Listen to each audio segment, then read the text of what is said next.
우선 내용을 이제 거창하게 인공지능과 빅데이터, 과거, 현재, 그리고 미래 이렇게 해놓았는데요. 처음에는 저는 원래 말씀드렸듯이 인공지능이라 불리우는 그 기술을 딱 타겟팅해서 공부를 하던 그런 사람은 아니었고요. 제가 학위를 2015년도에 박사학위를 마치고 이제 한국으로 돌아왔는데, 돌아와서 보니까 이제 시작하자마자 이제 어떤 제대로 된 잡을 구할 수가 없었어요. 그래서 이제 좀 이제 휴식 시간도 가지고 그러던 찰나에 지금도 아직도 있는데요. 이제 KBS에서 뭐 창사 25 몇 주년, 30주년 특집 뭐 이렇게 해서 인공지능, 뭐 기계와의 대결 뭐 이런 이 토픽으로 이제 다큐멘터리를 2부작을 보여줬었는데, 근데 그 다큐멘터리를 우연찮게 집에 앉아서 집에서 TV 보고 있다가 그걸 보게 된 것이죠. 그래서 이 공부하는 사람들의 특징이 자기 분야에는 사실 관심 없기 때문에 아무리 제가 광의의 인공지능을 공부하고 있다 하더라도 그 프로그램을 보기 전까지는 제가 이 인공지능이라고 불리우는 혹은 빅데이터라고 불리우는 이 기술들을 본격적으로 공부할 생각이 없었습니다. 하지만 이제 이 프로그램을 보고 나서 생각이 바뀌고 제가 이 부분에 대해서 공부를 좀 해봐야 되겠다라는 그런 계기가 있었고, 그게 벌써 5년 전 이야기네요. 2016년도에 이제 잘 알고 있는 그 알파고라는 그 컴퓨터 게임이죠. 네, 컴퓨터 게임과 인간과의 대결을 통해서 시대에 많은 집중을 받게 되었던. 그래서 이때 어떤 일들이 발생했었냐면, 이제는 인간이 끝났다, 인간이 이제 인공지능의 대체가 된다라는 그런 일종의 기우였죠. 그런 어떤 약간은 인간들이 호들갑 떠는 그런 일들이 많이 있었었는데, 그때와 지금에 비교해 보면은 정말 또 많은 일들이 있었던 것은 또 사실인 것 같습니다.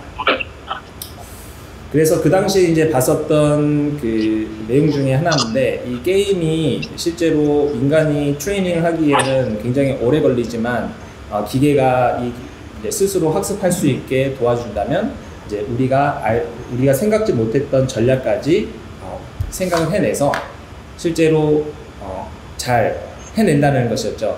그래서 여기 보이는 이 공들이 우리는 여기에서 이렇게 내려오게 되면 딱 이 패널에다가 부딪히고 다시 이렇게 벽돌을 부수는 게임을 하는데, 여기서 이제 한 가지 인사이트가 있었던 것은, 제가 여기 이 공이 여기 공입니다. 이 공이 여기에 있는 패널을 다 깨부시면서 결과적으로 이 인공지능 알고리즘이 여기에 공을 보내서 여기서 이제 왔다 갔다 만들게 하는 그런 가르쳐주지 않았던 전략들을 해내는 그런 모습들이었죠.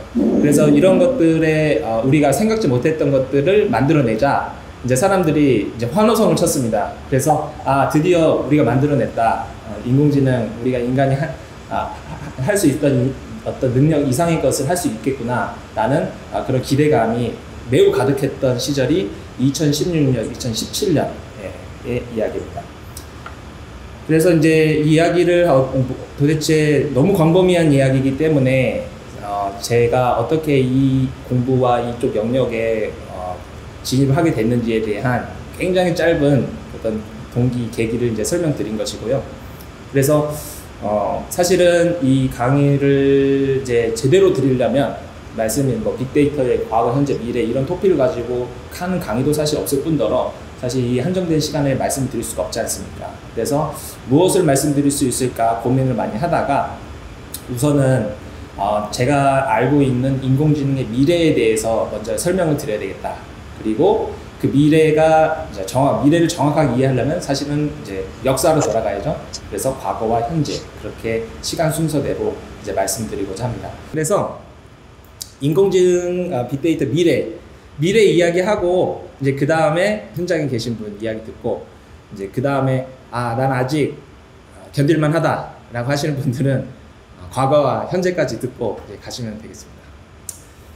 인공지능과 빅데이터의 미래는 사실은 사람들이 너무 굉장히 거창한 생각을 가지고 있어요. 그래서 생각이 어느 정도냐면 그냥 사람을 만드는 겁니다. 지금 현재 사람 자체를 만들어서 결과적으로는 우리가 하는 이제 사고방식과 행동 패턴 이런 것들을 다 모사할 수 있는 수준으로 끌고 가겠다라는 것이 이제 우리 과학자들이 생각하고 있는 미래이고, 그리고 그렇게 실제로 믿고 있는 사람이 한 절반 정도 되는 것 같고요. 그리고 그렇게 안 된다라고 하는 분이 한 절반 정도 되는 것 같아요. 저는 약간은 부정적인 시야에 이제 현장에 있는 사람이죠. 이제 과학자로서 현장에 있는 사람으로서는 좀 약간 이제 전자에 약간 더 가까운 그런 의견을 가지고 있습니다. 왜냐하면은 넘어야 될 산이 생각보다 굉장히 많기 때문에 그런 면이 있습니다. 4차 산업 시대에 이제 나와서 이제 거기서 이제 주된 토픽으로 잡고 있는 빅데이터 인공지능이라고 얘기하면은 사실은 이제 1차, 2차 산업 시대에 있었던 일들을 반추해 봐야 할 필요가 있죠. 이제 1차 농경 시대는 이제 쌀을 가지고 있는 사람, 배고픔을 해결해야 했고, 이제 2차 산업 시대, 제조업 시대는 철을 가지고 있어서 이 철을 기초로 이제 상품을 만들어냈죠. 그래서 3차, 4차 서비스가 넘어가게 되고 4차로 오면서 이제 데이터를 누가 장악하고 있느냐라는 것이 문제가 됩니다. 그러면 이 데이터를 누가 장악하느냐라는 것이죠. 그래서 그렇다 그래서 우리가 데이터를 장악할 수 있는가 혹은 장악하고 있는가에 대한 자문도 해볼 필요가 있다고 생각을 합니다. 그러면 실제로는 누가 이 데이터라는 것을 이제 광범위하게 장악을 하고 이용을 하고 있다면은 사실은 이제 그 사람의 생각을, 그 조직의 생각을 알고 있는 것이 매우 중요하죠. 그래서 그리고 두 번째 질문은 그렇다면 이 인공지능은 우리의 삶을 어느 정도 수준까지 바꿀 것인가에 대한 궁금증이 생깁니다. 그래서 일단 기본적으로는 이제 1차적으로 많은 사람들이 우려하고 있는 것이 노동시장이죠. 그래서 이 인공지능이 인간의 할 일을 대체할 것이다. 그러면 어느 정도 수준까지 바꿀 것인가에 대한 두려움이 생기는 거죠. 제가 2017년도에 이러한 토픽으로 이제 인공지능과 관련된 토픽으로 많이 강의를 했었었는데, 그때마다 이제 전문직에 계신 분들이 강좌가 끝나고 나서 저한테 물어보시는 분들이 꽤 많이 있었어요. 이제 기억 남는 분으로는 이제 통역사, 전문 통역사 분이셨는데, 이제 그분이 저한테 오셔가지고 그러면 기계가 통역을 대신하는 날이 오나요? 이렇게 물어보시더라고요. 2017년도에. 근데 그때만 해도 이제 번역기라든지 통역 관련한 서비스가 활발하지 않아서 사실은 이런 의문을 가지던 그런 시기였지만, 사실은 지금은 너무나도 그게 발전이 되어서 더 이상 물음이 가지지 않을 정도로 사실 상황이 급변하게 되었죠. 그래서 어쨌든 그런 노동시장이 과연 어떻게 변할 것이고 어떤 부분에 노동이 더 이상 필요하지 않게 되고 혹은 앞으로 더 필요하게 되는지에 대한 의문. 두 번째는 뭐냐면 이게 좀 특이한 상황인데요. 국가에 대한 개념이 바뀔 수가 있다라는 점입니다. 국가에 대한 인식. 그래서 왜냐하면은 이 인간의 역사의 변화의 주도 세력이 전에는 국가 주도형으로 국가에서 사업을 만들어서 리딩하는 그런 관점이 많이 강화되었었던 형식이었는데, 지금은 이제 가만히 돌이켜보면은 기술을 들고 있는 기술 기반형 조직들이 이 시대의 흐름을 좌지우지하려고 하는 그런 두 세력들이 격돌하고 있는 현장의 한복판에 우리가 있습니다. 그래서 우리가 생각하고 있는 이 국가라는 플랫폼을 어떻게 생각을 해야 되는지에 대한 문제가 사실 우리가 당면한 문제라고 할 수 있습니다. 그래서 이러한 상황이 있다면은 이제 저 같은 소위 말해서 민초, 아무런 힘도 없고, 그리고 이 소위 말해서 어떤 결정 권한이 없지 않습니까? 제가 이 시대의 흐름을 바꾸는 데 있어서 이런 사람들은 결과적으로 오히려 좋다. 제가 이 오히려 좋아라는 이 뭐라 그러죠? 멘트죠. 이 멘트를 굉장히 좋아하는데, 제가 요즘에 이제 주식 다들 관심 많지 않습니까? 그래서 주식 리딩 하시는 분들이 자기가 예측한 주식이 폭락하면은 이런 멘트를 치더라고요. 오히려 좋다고. 근데 좋긴 뭐가 좋습니까? 주식이 떨어지고 있는데.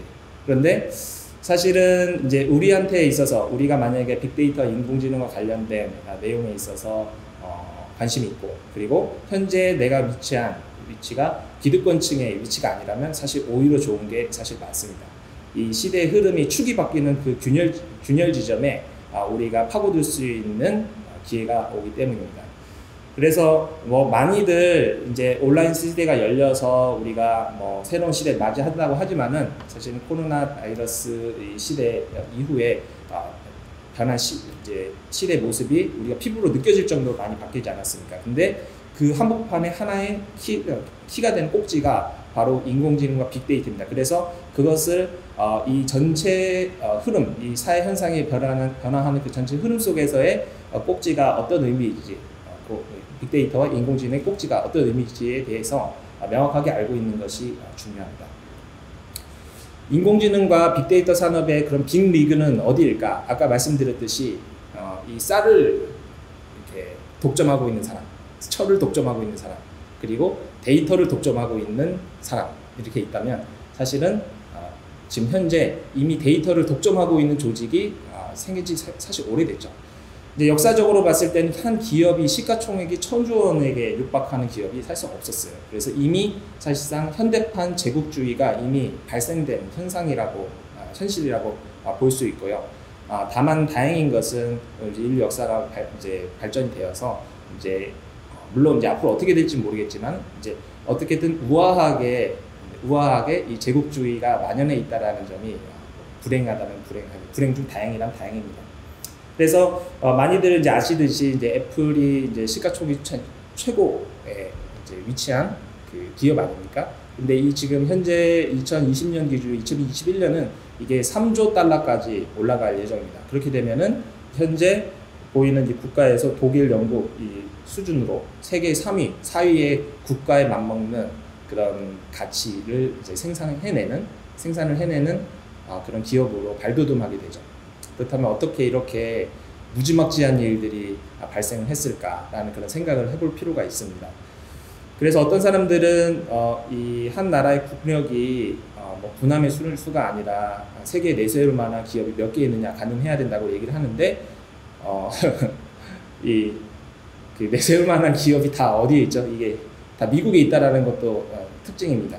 미국의 특징이고 아시다시피 여기 페이스북이라든지 구글이라든지 아마존이라든지 이런 기업들이 다 미국에 있고 그래서 이제 그 기업들이 이제 미국의 S&P 500 같은 그런 주가 지수의 3분의 1 이상 차지해서 전체를 좌지우지하는 그런 현상들을 가지고 있죠. 근데 그 기업들이 대부분 빅테크 기업이고 온라인 베이스의 테크 기업들이니까 당연히 이 디지털화된 데이터를 다 장악하고 있다는 것이 특징입니다. 그래서 이미 우리가 빅데이터를 가지고 우리가 무엇인가 기회를 찾겠다라는 것은 이미 사실 물 건너갔죠. 왜냐하면 기존에 이러한 판을 다 깔고 이 빅테크 기업들이 빅데이터와 인공지능의 플랫폼을 장악하려고 10년, 20년 전부터 이미 작업에 들어간 상태이고 이미 그것은 작업 완료가 되어 있다고 볼 수가 있습니다. 한 가지 이제 특이한 점은 그렇게 모든 기업들을 다 미국이 독식하고 있는데 중국이 총생산 기준으로 했을 때 미국을 바짝 쫓고 있다는 점이 매우 주목해야 될 부분이라고 생각합니다.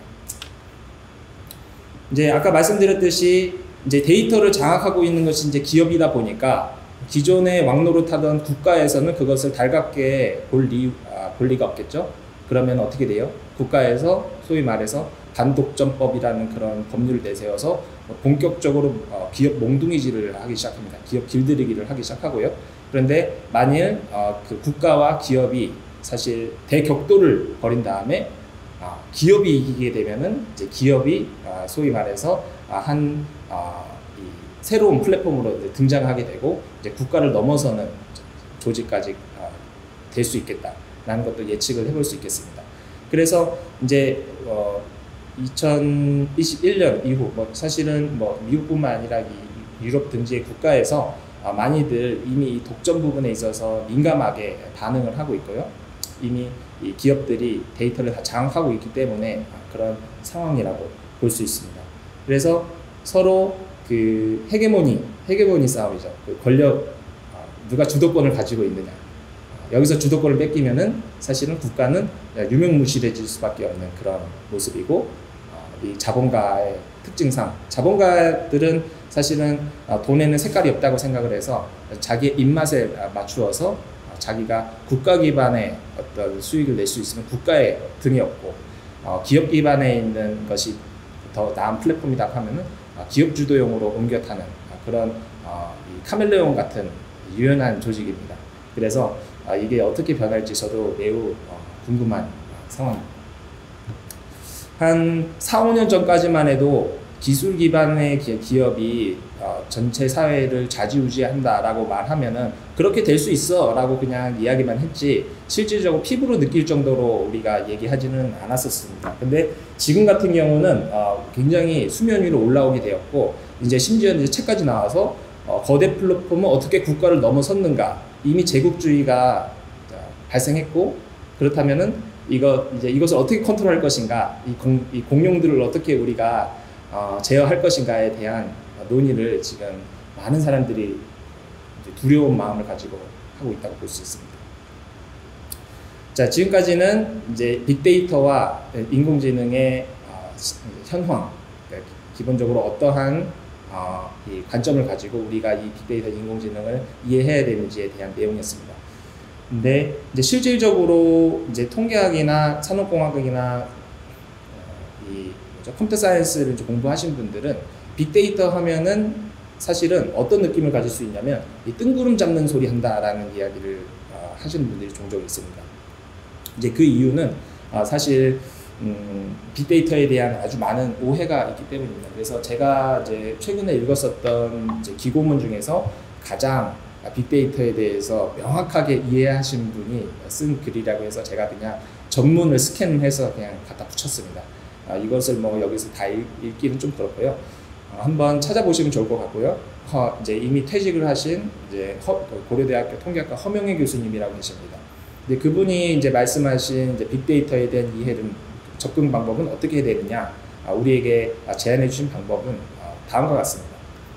우선 빅데이터라는 것은 뭐 4차 산업 이런 슬로건을 들이대면서 나온 그런 새로운 것이라고 이제 생각할 수 있겠지만은 기존의 통계학에서 다루던 그 내용과 사실 거의 일반 같다라고 생각하시면 됩니다. 다만 그 규모가 조금 더 커졌고 그리고 그것을 처리할 수 있는 연산장치 발전이 이룩해짐에 따라서 우리가 누릴 수 있는 유용성이 더 증가했을 뿐이라고 이해하시면 되겠습니다. 그래서 여러 가지 사례가 사실 있는데 이제 빅데이터에는 여전히 사실 많은 함정들이 있죠. 함정. 데이터가 많다 그래서 무조건 좋은 게 아니다 라는 그런 내용을 여기서 이야기를 하고 있어요. 얼마든지 이 빅데이터를 이용해서 실제적 진실과 다른 내용들로 호도를 할 수 있다라는 이야기입니다. 그래서 인공지능이 사실은 빅데이터를 기반으로 해서 만들어진 결과물입니다. 인공지능. 그래서 사람이 하는 일을 기계가 대신 시켜주는데 그것을 대신 시켜주는 학습 활동이 바로 데이터이기 때문인데요. 근데 그 데이터 공학에 대한 근본적인 이해가 없으면 아까 말씀드린 빅데이터의 호도, 빅데이터가 이 진실과 다른 방향으로 우리를 안내할 수 있다는 점을 꼭 명심을 해야 되는 것입니다. 그래서 그 지점이 사실 사람이 해야 할 영역으로 아주 오랫동안 남아있게 될 가능성이 매우 높습니다. 무슨 얘기냐? 빅데이터라는 혹은 인공지능이라는 테크닉 그 이면에서 사람이 전반적인 방향성을 잡아주지 않으면 빅데이터라는 것은 얼마든지 진실을 왜곡할 수 있는 그런 툴이 될 수 있다라는 그런 사례들을 제시를 하고 있는데요. 그렇다면은 이제 궁극적으로는 이 빅데이터는 결과적으로 데이터를 가지고 이제 가장 실제로 활용하는 것이 무엇이 있습니까? 저 같은 경우는 저는 이제 유가증권 시장 분석에 데이터를 많이 활용합니다. 그래서 주가지수 흐름이라든지 패턴이라든지 이런 것들에 관심이 되게 많습니다. 그래서 아까 자기소개 밑에 란에 제 취미를 모의투자라고 쓰려고 하다가 말았는데 그 주가지수, 그래서 그 수치 데이터죠. 그 데이터의 흐름을 보고 규칙성을 이제 판단을 해낸다는 것입니다. 그래서 그 규칙성이 만약에 계속 내가 생각했던 대로 만들어진다. 그 정보, 규칙성이라는 정보를 계속 도출해낸다 라고 한다면 어떻게 됩니까? 그것이 점차적으로 쌓여서 하나의 지식으로서의 역할을 하게 되죠. 그럼 지식으로서의 역할을 하게 되면 그것이 어떻게 되죠? 결과적으로는 뭐 교과서에 실린다든지 뭐 책이 만들어진다든지 그렇게 그런 과정을 통해서 또 다른 지식을 혹은 가설을 만들어내는데 백그라운드 지식으로서의 역할을 하게 됩니다.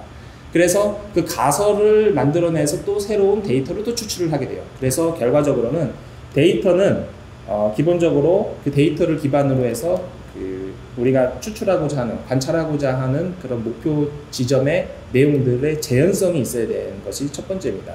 재현성이 없으면 안 믿죠.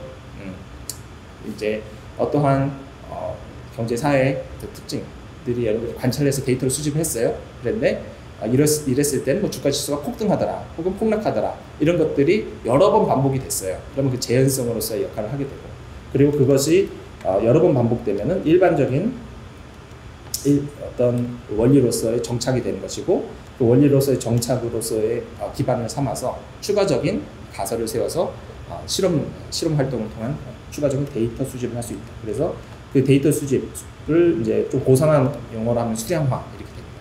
그래서 이것이 계속 선순환하는 그런 과정을 거쳐야 되는데, 이제 많은 경우가 여기에 보이는 재현성과 일반성의 요 고리가 끊어져 있기 때문에 이제 파편적인 그 데이터 분석만 하거나 혹은 진실을 왜곡하는 그 데이터 분석이 일어나게 돼서 결과적으로 어떻게 되느냐, 빅데이터 효용에 대한 어떤 비관적인 결론에 이르게 된다는 점입니다. 그것 또한 사실은 진실을 왜곡하는 현상입니다. 빅데이터라는 것이 실질적으로 인류의 삶에 큰 지대한 영향을 끼칠 수 있고 좋은 방향으로 이용될 수 있는 기술인데, 토픽인데, 이거는 결과적으로 인간을 안 좋은 방향으로 이끌어간다라는 그런 왜곡된 인식을 가지고 있는 사람들도 사실 많이 있습니다. 그래서 이제 반대로 역 빅데이터, 스몰 데이터, 혹은 도메인 지식 이제 지상주의자들, 이렇게 이런 방향성을 주장하시는 분들도 있는 것으로 알고 있습니다. 그래서 좀 공부를 빅데이터에 대한 관점이 이런 관점으로 앞으로 인식하시고 미래 빅데이터의 전문가가 되시겠다는 분들은 이런 컨셉을 놓치지 않고 밝은 미래의 긍정적인 자세를 가지시고 준비를 하시면 좋을 것 같습니다. 그러면 2021년 현재 빅데이터는 어디로 향하고 있는가라는 내용입니다.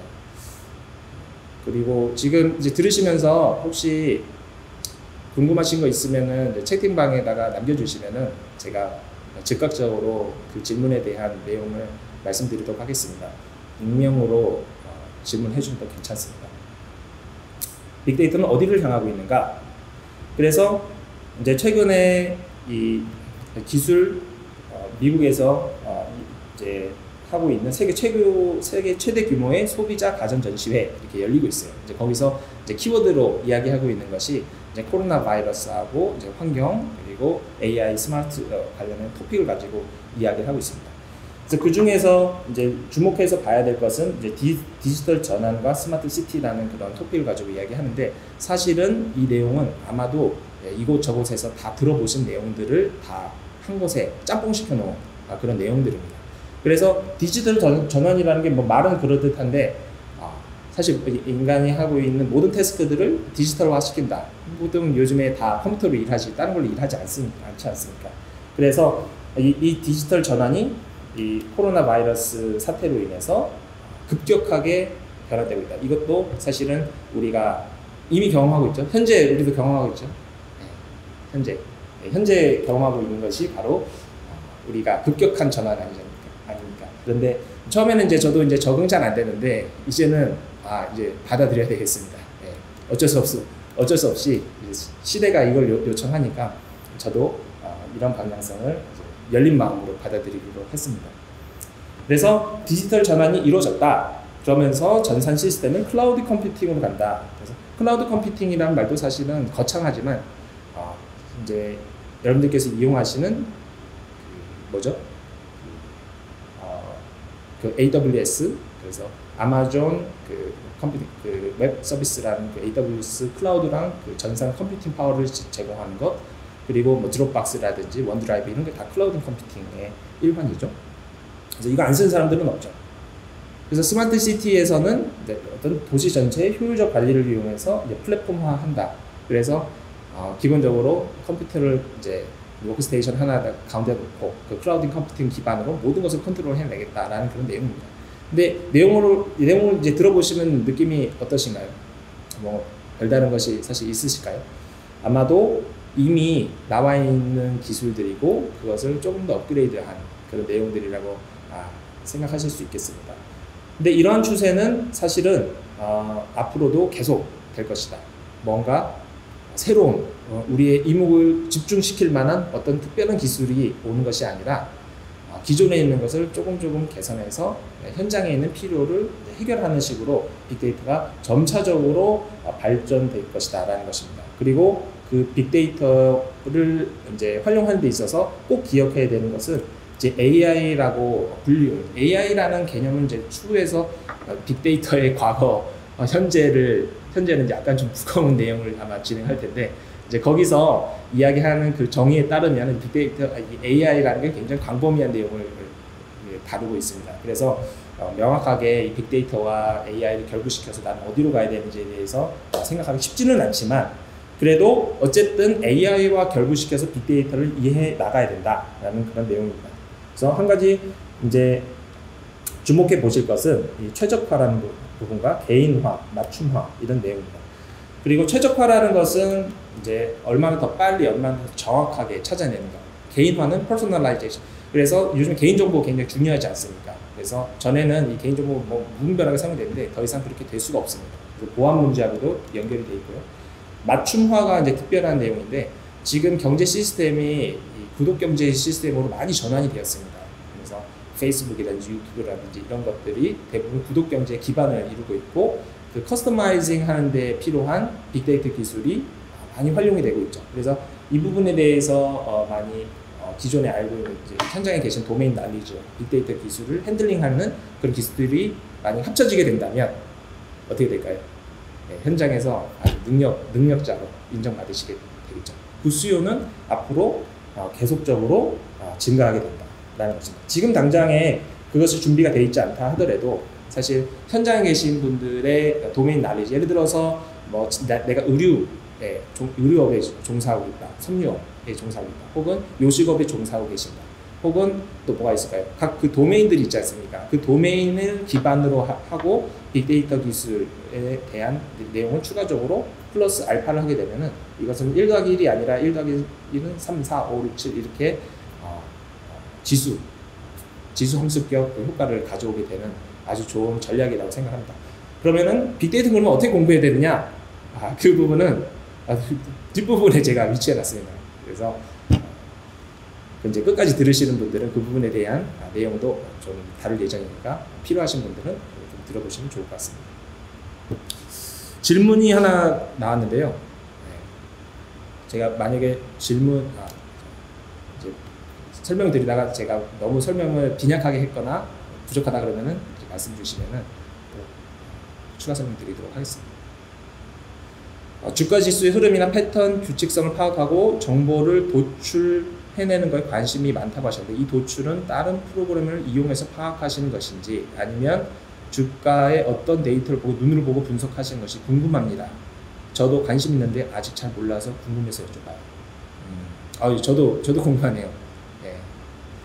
이 주가 지수에 대한 부분의 논의는 이 소위 말해서 금융 데이터 분석이죠. 금융 데이터 분석은 전통적으로 정말로 이 브레인들이 많이 집중했던 영역입니다. 사실 지금도 그렇죠. 지금도 파이낸스 공부하려고 그러면은 사실 모든 영역의 학문이 귀천을 따질 수는 없지만 그 중에서 가장 어려운 것이 비즈니스 파이낸스 쪽 가기가 경쟁이 제일 격돌이 됩니다. 왜냐하면 돈을 다루는 문제이기 때문에 자기 베네핏하고 굉장히 직결되어 있죠. 그리고 이제 그 브레인들이 생각해 놓은 여러 가지 그 금융 상품 모형들이 많이 있어요. 그래서 그걸 기반으로 해서 우리가 추론해 볼 수도 있고요.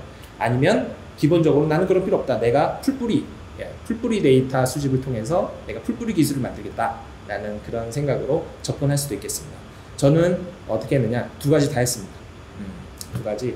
그래서 이 거장들이 세워놓은 그 이론들을 한번 검증해 보기도 하고요. 그리고 저 스스로 한번 가설을 세워서 한번 풀뿌리 데이터를 모아서 소위 말해서 밑바탕이 없이 낚시를 해야 되는데 밑바탕이 없으면 어떻게 됩니까? 여기 양수기 끌고 와가지고 저수지에 물 다 빼야죠. 저수지 물 다 뺀 다음에 거기 있는 물고기가 몇 마리 남아있나 하면서 제가 한 마리, 두 마리 이렇게 세가면서 만들어낸 것들도 있습니다. 그래서 여러 가지를 많이 해봤어요. 통계하는 사람들은 이제 사실은 그런 거에 관심이 없을 수가 없습니다.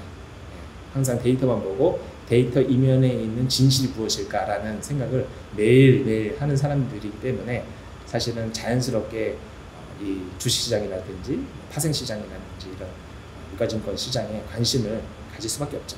그래서 저도 직업병인지라 그런 것들을 사실은 매일매일 신문 보듯이 이렇게 보면서 맞춰보는 그런 경험이고요. 이 부분에 대해서는 제가 뒤에 잠깐 설명을 조금 더 추가해서 말씀드리도록 하겠습니다. 과연 빅데이터 분석으로 주식 투자 가능할 것인가요? 네, 이런 내용이죠.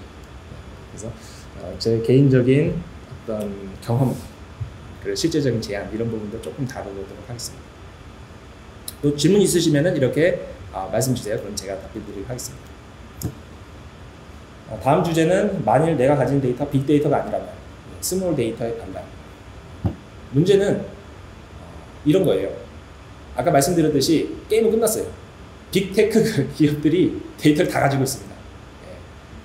심지어는 지금 줌 있잖아요. 2억 명 사용하고 있습니다. 그러면 결과적으로 이 사람들이 모든 데이터를 다 자기네들이 중앙 집권화된 이 데이터, 이 스토리지에 다 모니터링을 할 거 아닙니까? 아마존에서 마우스 움직임 패턴까지 분석합니다. 그래서 마우스 움직임까지 분석돼서 최적의 마우스 경로의 위치에 해당되는 여러분들의 그 뭐랄까 손 움직임까지 분석해서 매출을 늘리고자 하는 노력을 하고 있습니다. 아마존 면접 시험에 나온 부분 어떻게 최적화할 것인가 화면 내에서. 그래서 그만큼 모든 행동은 데이터화되어야 된다고 생각하는 데이터돼야 하고요. 근데 그것에 이미 대부분은 빅테크가 다 장악하고 있다. 그래서 게임 끝났다. 하지만 희망이 없느냐? 그렇지 않습니다. 이제 최근에는 이제 셀프 슈퍼바이즈 러닝, 세미 슈퍼바이즈 러닝 이렇게 해서 아주 작은 데이터로도 우리가 의미 있는 결과를 충분히 낼 수 있다라는 스몰 데이터의 반란도 이제 일어나고 있습니다. 아까 말씀드렸듯이 빅데이터가 얼마든지 사실을 왜곡할 수 있는 부분들이죠. 그래서 이 현상이 동시다발적으로 일어나고 있어요. 빅데이터도 그래서 중요하고 이 스몰 데이터를 가지고 이용하는 것도 사실 중요합니다. 데이터 전문가로서. 한 가지 이제 예가 이제 있는데요.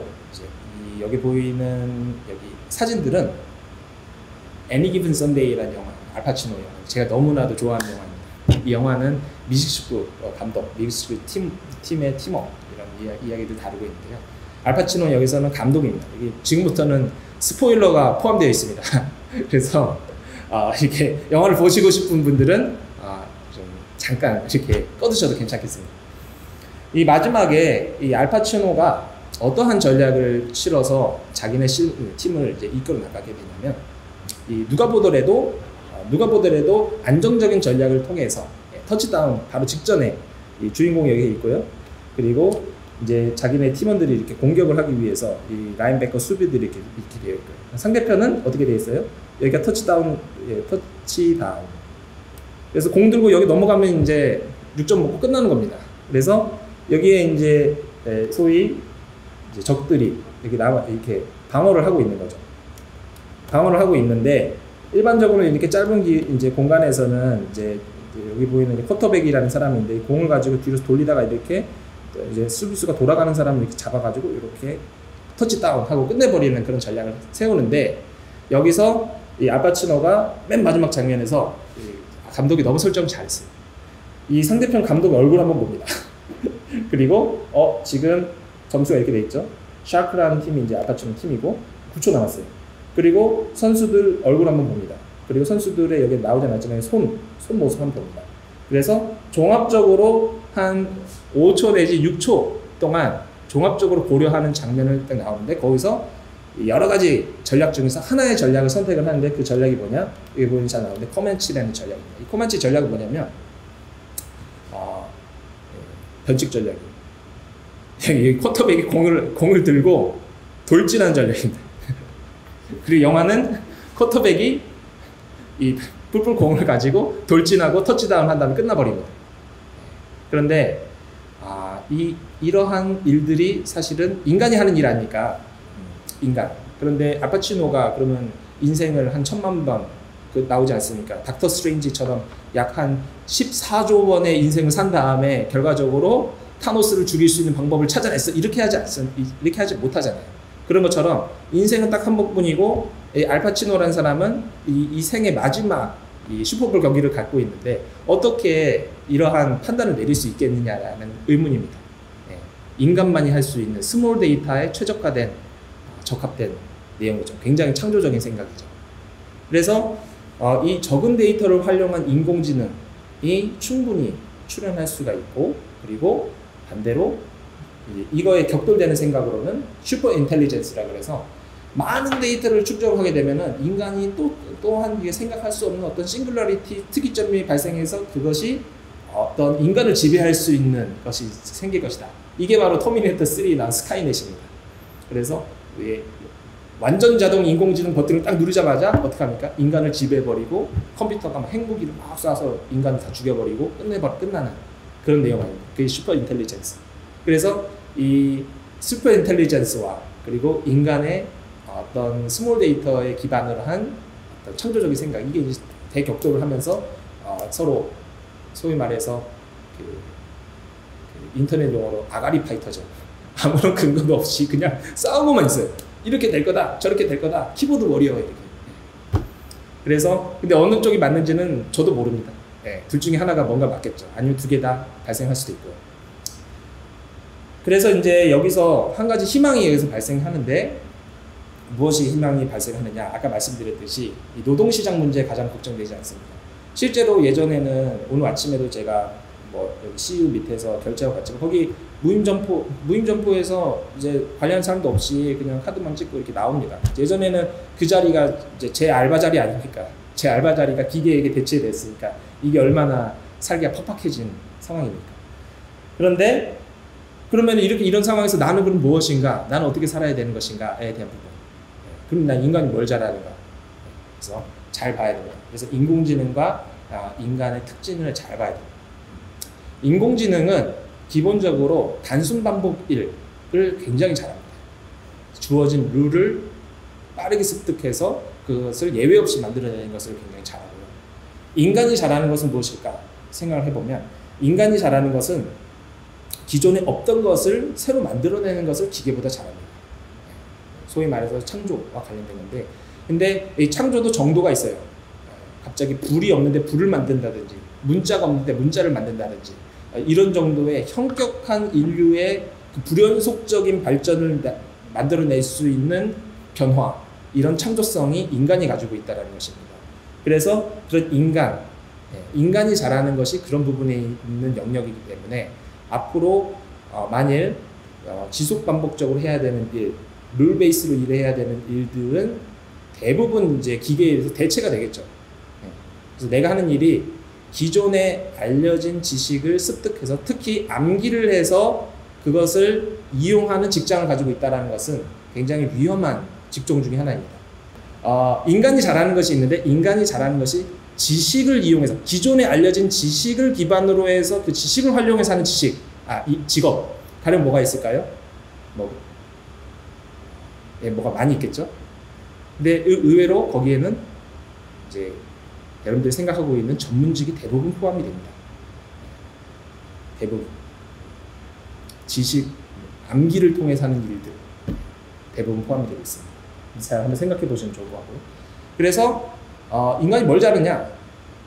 창조적인 일, 변형을 꾀하는 일, 그리고 아까 말씀드렸지 그 스몰 데이터를 이용해서 만약에 데이터를 이제 모델 피팅했을 때 그 데이터 이면에서 전반적인 방향성을 잡아주는 일, 이런 일들이죠. 거기다가 플러스해서 인공지능과 관련된 산업에서 단순 반복 일을 하는 사람, 코딩까지는 기계가 할 수는 없을 거라고 생각을 해요. 어느 정도까지는 하지만 코딩까지 다 인공지능이 한다라고 하기에는 아직 너무 이제 앞선 생각인 것 같습니다. 그래서 사실은 여기 계시는 분들께서는 이제 그런 부분들, 그 취업에 대해서, 일자리에 대해서 가장 적극적으로 관심이 많으실 거예요. 그래서 그 부분에 대해서는 뒤에서 조금 더 소상하게 한번 이야기 해보도록 하겠습니다. 그러면 빅데이터는 어디 있을까? 빅데이터를 장악해야지 4차 산업시대에 여러분들이 주인공이 되는 것인데요. 빅데이터가 어디 있는지 알아야 되지 않습니까? 네, 답을 미리 말씀드렸죠. 빅데이터는 애플 본사에 있습니다. 저기 어디냐, 알래스카에 있습니다. 네, 아마존은 그 쿨링 시스템 돈을 아끼기 위해서 북극에다가 그 데이터 센터 만들어 놓고 쿨링 전기세 아끼려고 그렇게 하고 있습니다. 그래서 그 빅테크 산업에 대해서 명확하게 이해를 하고 있어야 되고, 그것을 이 산업에 대해서 명확하게 이해하지 못하면 빅데이터와 AI 발전 방향성에 편승하지 못하는 것과 비슷하다라고 생각하시면 되겠습니다. 현재 이상한 일들이 발생하고 있죠. 코로나로 사람들은 죽어나가고 경제 쑥대밭나고 있는데 이 주가증권 시장 대표 기업인 나스닥 시장이 신고가를 계속, 사상 신고가를 계속 경신하고 있어요. 어제는 15,100을 뚫어버렸습니다. 네, 이거는 엄청난 일입니다. 뭔가 잘못돼도 한참 잘못되고 있는 거죠. 아마존, 애플, 페이스북, 구글, 미디어, 상거래, 이 네 가지, 이 다섯 개 여기서 플러스해서 어디까지죠? 마이크로소프트까지 해서 이런 빅테크 기업을 이해한다는 것은 사실 국제 경제를 이해하는 것과 동일하게 되어버렸어요. 너무 이 경제 시스템이 단순화되어 버렸기 때문이에요. 그래서 기술 대기업이 침체 이후에 보통은 약화일로에 오게 돼요. 그 닷컴 버블이 일어나고 그렇게 되면서 다 죽어나가는데, 이번에는 이 아마존, 구글은 예외입니다. 오히려 고속도로에서 역주행을 한번 하니까 아주 제대로 역주행을 해서 나머지 사람들까지 다 잡아먹어버리는 그런 현상이 발생했고요. 코로나 바이러스 지원금을 해주면 어떻게 됩니까? 도리어 사람들이 이미 정착이 된 플랫폼 기업에 돈을 쓰니까 이 플랫폼 기업들의 성장을 도리어 가속화하게 되고, 남는 현찰로 최고의 인재를 진공청소기로 흡입하듯이 빨아들여 버립니다. 그러면 경쟁하고 있던 기업들은 어떻게 될까요? 더 박살이 나겠죠. 그래서 이러한 악순환의 고리가 굉장히 일어나면서 이 5개의 빅테크 기업의 모든 자원, 이 가치가 다 집중되고 있는 상황이죠. 근데 요거는 미국만이 아니죠. 우리나라도 똑같이 일어나고 있습니다. 왜 네이버와 다음 카카오 주식이 자고 일어나고 폭등하고 있을까? 그냥 단순하게 작전 세력이 투입이 돼서 그 주가 지수가 올랐을까? 이런 생각을 해볼 수도 있겠지만 실제로는 그렇지 않습니다. 실제로는 그 기업이 영업이익이 무한정 나오고 있고, 현재 상황에서 어쩔 수 없는 선택을 하게 되다 보니까 이 코로나 바이러스라는 이 특수 상황 때문에 어쩔 수 없이 상황상 그 기업이 흥할 수밖에 없는 그런 메커니즘에 빠져 있다는 거죠. 그리고 아무도 그거를 컨트롤할 수 없으니까 국가가 들어일어나서 방망이질을 하려고 하는 그런 상황. 그래서 대격돌, 힘과 힘이 대격돌하는 그런 상황이 있어요. 그래서 우리는 이제 강 건너서 이제 불구경을 해야죠. 누가 이기나 이렇게 보면서 둘 중에 한 명이 이게 안 좋습니다. 둘 다 이게 힘의 균형을 이루는 게 사실 좋죠. 왜냐하면 이 IT 빅테크 기업이 분명히 우리한테 선사해주는 유익도 존재하기 때문입니다. 마케팅 시장 60%의 구글, 페이스북 다 독점해버렸죠. 그러면 모든 비즈니스 꽃이 마케팅인데 마케팅이고 비즈니스 다 독점해버렸다, 이렇게 생각할 수 있겠습니다. 심지어는 우리나라까지, 우리나라 IT 강국인데 얼마든지 우리가 도와주지 않으면은 이 제국주의의 노략물이 될 가능성이 아주 농후합니다. 이러한 플랫폼에서, 이러한 메커니즘에서는 살아남기가 쉽지가 않아요. 불공정, 처음부터 불공정 경쟁이기 때문에 그래요. 제프 베조스는 요즘에 잠이 안 올 거예요. 왜냐? 현찰이 너무 많아요. 남아있는 잉여이익이 너무 많아서 도대체 사업을 어디로 확장을 시켜야 될지 고민이 돼서 잠을 못 자고 있습니다. 단 빅테크 기업도 마찬가지입니다. 돈 어디로 가야 될까? 그러니까 지금 아마존이 움직이는 모습들을 한번 보십시오. 의료로 진출하려고 그러고, 교육으로 진출을 하려고 그러고, 이상한 서비스 만들어서 이렇게 계속 하지 않습니다. 남아있는 돈이 너무 많아서 그것을 쓰지 못해서 난리가 있는 상황이고, 그렇습니다. 저 혼자 우선은 이 토픽에 대해서 좀 잠깐 먼저 얘기 드리고, 그래서 이제 사이드로 빅데이터가 몰리는 곳이 사실 비밀한 일이 일어나는 곳입니다. 대부분의 빅테크 기업이고, 그 중에서 하나 눈여겨봐야 할 기업은 페이스북. 페이스북은 아예 새로 VR 기반의 메타버스 기반의 사업을 본격적으로 진행하겠다라고 하면서 먼저 선방을 치고 나갔습니다. 이 빅테크 중에서 새로운 시대에 발돋움, 새로운 시대에 이 구글, 아마존, 마이크로소프트의 이 난현난제 하고 있는 이 춘추전국 시대에서 자기가 천하통일 해버리겠다라는 그런 야심을 가지고 있는 것이 아닌가라는 저 개인적인 생각을 해봅니다. 그 중에서 대표적으로 이제 많이들 생각하고 있는 유망 사업을 생각하고 있는 메타버스죠. 메타버스 이 게임인데, 결과적으로 이 게임 환경 속에서는 현실에서 우리가 살고 있는 이 플랫폼은 데이터화해야 한다는 수고스러움이 있는데, 이 게임 이 가상현실에서는 데이터화가 할 필요가 없어요. 그것 자체가 전선화되어 있는 시스템이기 때문에 그 존재 자체가 이미 빅데이터입니다. 그래서 데이터 산업이 가장 무궁무진하게 발전될 수 있는 부분이 이 온라인 기반의 이 메타버스 환경 하에서의 가상현실이다라는 것이고요. 그래서 사실은 저도 이 부분에 대해서 관심이 너무 많아가지고 제 휴대폰 배경화면을 제가 레디 플레이어 원 영어 화면을 제가 찍어놨습니다. 이러한 일들이 아주 근래에 일어날 것만 같고, 그리고 저도 이 거대한 흐름 속에 이 용이 승천하는데 그 뒷공문이라도 제가 딱 붙잡고 형님이 떨궈주신 이 밥풀떼기라도 하나 먹고 제가 살아남으려고 하는 그런 심정으로 잊지 말아야 되겠다. 가상현실, 빅데이터의 꽃, 메타버스 잊지 말아야 되겠다고 생각해서 제가 여기다가 이 사진을 박아놓고 매일같이 보고 있습니다. 기본적으로는 여기 보시는 바와 같이 여기 뭐죠? 여기 제가 근무하고 있는 근무지입니다. 어저께 찍었어요. 어저께 이 건국대학교 경영관 거리인데요. 개미는 있더라고요. 사람을 보고 네. 개미는 기어다니고 트래픽이 0입니다. 0. 트래픽이 0. 대학 교육이 폭망했습니다. 온라인으로 하면 되는데 무슨 소리냐? 그렇지 않아요. 트래픽이 일어나는 곳에 데이터가 쌓이고 거기서 일이 발생하는 겁니다. 가치가 발생하는 겁니다. 트래픽이 폭락해버렸어요. 그래서 트래픽이 망가졌으니까 나도 생각을 새로 해야 되겠다 라는 그런 생각을 많이 하게 됐습니다. 그래서 지금 당장은 아니겠지만 게임 환경이라는 것이 많이 음성화되어 있습니다. 들어가면은 온갖 문화 자체가 저급해야죠. 하지만 조만간 이 자본과 트래픽이 몰리면서 양성화될 때, 그때 본격적인 어떤 역할들을 이 메타버스에서 이 환경이 인류에게 하는 시점이 올 겁니다.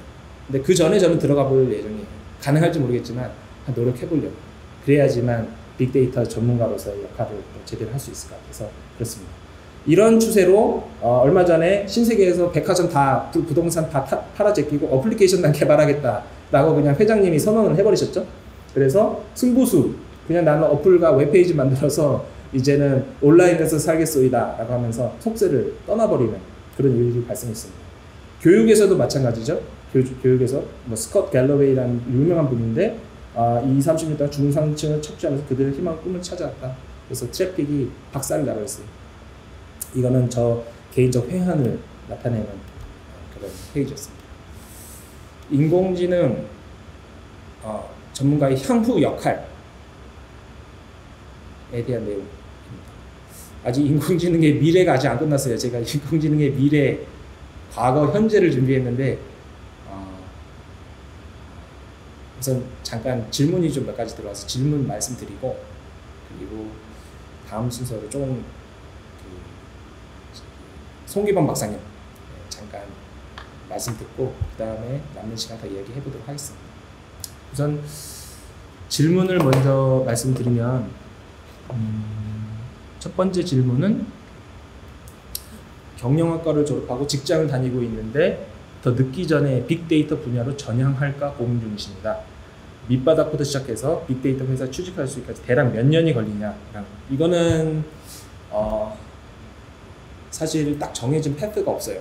가령 예를 들어서 내가 법관이 되겠다라고 하면 법대를 졸업하고 로스쿨을 졸업하고 내가 로스쿨 시험을 봐서 이게 딱 이미 정해진 짜여져 있는 플랜이 있지 않습니까? 근데 이쪽 영역은 이제 막 시작한 어떻게 뭔가 만들어지는 그런 분위기이기 때문에 어떤 사람이 딱 나타나서 너는 이 길을 가야 돼 라고 얘기해주는 사람이 사실상 없어요. 그냥 그 자리에 있는 사람한테도 물어보면 어쩌다 보니 여기 오게 됐어 이런 답변을 하게 되는데요.